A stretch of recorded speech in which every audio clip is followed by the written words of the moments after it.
setiap orang yang beriman dan Islam.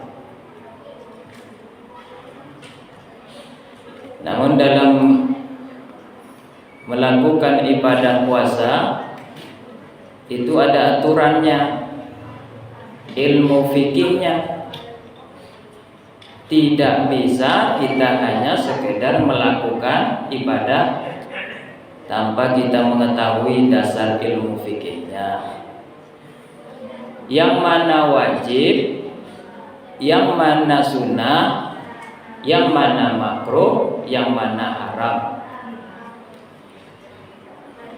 Secara ringan atau ringkas saja, kita mengerti bahwasanya di bulan puasa ini ada hal-hal yang membatalkan puasa, seperti makan dan minum sengaja kita di siang hari ini, atau berhubungan dengan suami istri di siang hari. Ingat, saya gariskan di siang hari, karena masih ada masyarakat ini berpikir kalau puasa itu siang dan malam. Dan ini juga terjadi. Maka turunlah ayat Bismillahirrahmanirrahim, uhilla lakum lailatas syiyamur rafasu ila nisaikum. Dahulu para sahabat itu beberapa ketika turun perintah puasa, mereka tidak mau dekat istrinya, mereka tidak mau berhubungan suami istri walaupun di malam hari. Namun ada beberapa sahabat yang melanggar aturan itu. Artinya ada beberapa orang yang juga mendekati istrinya, berhubungan dia pada malam harinya puasa. Maka turunlah ayat ini, Bismillahirrahmanirrahim, dengan nama Allah yang Maha Pengasih lagi Maha Penyayang. Uhilla lakum lailatas syiyamir rafasu ila nisaikum. Dihalalkan. Halal berarti boleh, bukan haram atau makruh. Dihalalkan bagimu pada malam hari puasa bercampur dengan istrimu.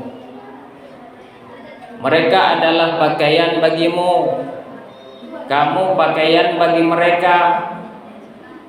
Allah mengetahui bahwa kamu tidak dapat menahan diri, tapi Dia menerima taubatmu dan memaafkanmu.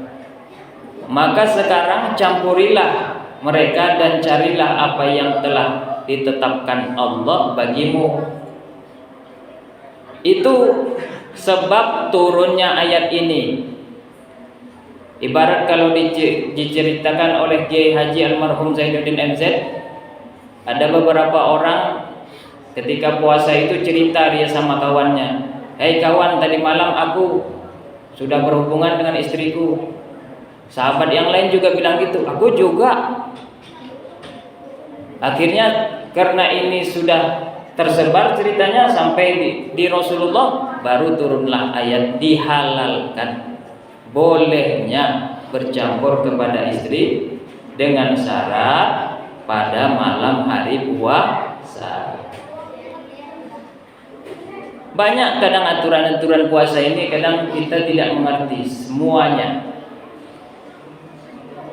Seperti saya dari kecil itu sudah puasa, tapi kadang saya takut untuk kumur-kumur. Kalau udah mulai imsak, menahan dari waktu subuh, itu saya tidak mau kumur-kumur sampai sudah maghrib. Itu dari kecil saya pahami begitu. Ternyata pemahaman ini tidaklah betul. Kalau kumur-kumur itu, kalau terlalu banyak baru Allah nggak suka atau hukumnya makruh. Tapi kalau kita kumur-kumur, misalnya tadi mau pergi Jumat ke sini, Saya sendiri juga mau pergi Jumat, mandi saya dulu, kemudian saya gosok gigi. Apakah itu boleh? Boleh. Dan hukumnya tidaklah haram. Jadi jangan beragama ini asal beragama saja. Harus ada aturan fikih yang kita ketahui dan harus mengerti, sehingga hidup berpuasa pun tidaklah sulit.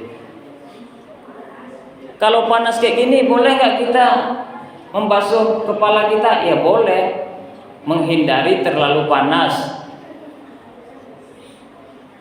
Dan ini juga pernah dilakukan oleh Rasulullah. Dia berpuasa dan menyiram kepalanya.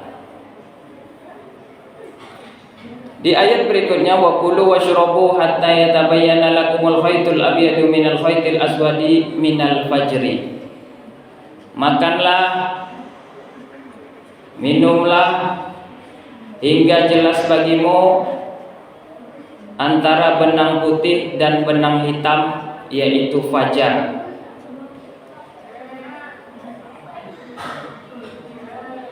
Saya mendengarkan keterangan antara ini, wa kulu washrabu hatta yatabayyana lakumul khaytul abyadu minal khaytil aswadi minal fajri, dari guru kita Gus Baha.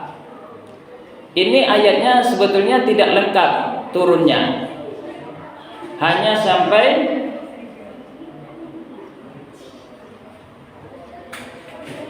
minal khaytil aswadi, sampai benang hitam. Boleh makan, boleh minum sehingga jelas bagimu benang putih sampai benang hitam. Jadi para sahabat di Madinah itu memasang benang di rumahnya. Lalu dilihatlah oleh Rasulullah, ini kenapa kalian memasang benang di rumah kalian? Tapi ayatnya begitu. Kalau benang itu misalnya sudah memutih, artinya sudah terang. Itu artinya kita sudah mulai menahan. Benangnya hitam atau mulai gelap, itu udah mulai maghrib, berarti kita sudah boleh berbuka. Rupanya satu kalimat belum turun waktu itu. Maka turunlah dari Jibril alaihissalam, malaikat, minal fajri. Jadi ada satu kalimat yang turun di dalam Al-Quran ini adalah kalimat minal fajri. Disambunglah minal khaytil aswadi minal fajri. Setelah turun kejelasan dari waktu fajar, barulah para sahabat tidak memasang benang di rumahnya. Inilah beberapa ilmu-ilmu. Ada ilmu fikihnya, ada juga ilmu sejarahnya yang mestinya kita bisa memakainya dalam melakukan ibadah puasa. Ternyata kalau kita ngerti, tidaklah sulit agama itu kalau kita berilmu. Ini yang bisa saya sampaikan, mudah-mudahan bermanfaat. Fa'tabiru ya ulil absar la'allakum tuflihun.